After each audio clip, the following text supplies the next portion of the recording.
Blinken, les efforts de l'Amérique se concentrent sur le soutien à l'envoyé de l'ONU au Sahara, de Mistura.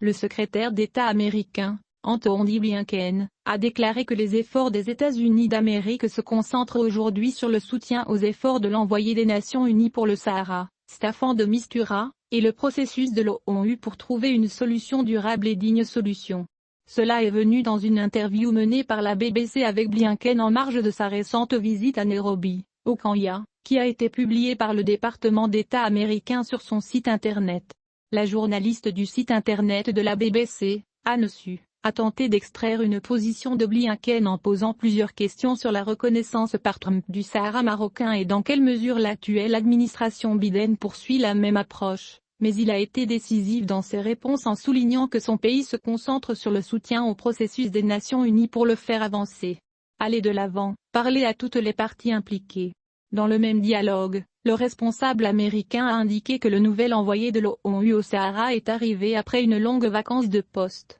et a souligné que l'objectif des États-Unis d'Amérique aujourd'hui est de faire avancer le processus de l'ONU pour trouver une solution. Blinken était arrivé au Kenya lors de sa première visite en Afrique, où il devrait également se rendre au Nigeria et au Sénégal, dans le but de tracer une voie différente pour l'ancien président américain Donald Trump, qui n'a pas caché son faible intérêt pour le continent brun, et a été le premier président américain depuis des décennies à ne pas lui rendre visite. Biden a promis de prêter plus d'attention à l'Afrique et de faire un effort global pour encourager les valeurs américaines face à l'influence croissante de la Chine, qui investit en Afrique sans aucune exigence dans le domaine de la démocratie. La visite du ministre américain intervient des semaines avant que Biden accueille un sommet des pays démocratiques à Washington, et quelques jours après la fin de la conférence des parties sur le climat, COP26, dans la ville écossaise de Glasgow, où Washington a appelé à éviter l'utilisation de combustibles fossiles qui polluent l'air. Le département d'État a déclaré que la visite de Blinken sur le continent africain visait à renforcer la coopération entre les États-Unis et l'Afrique sur des priorités mondiales communes,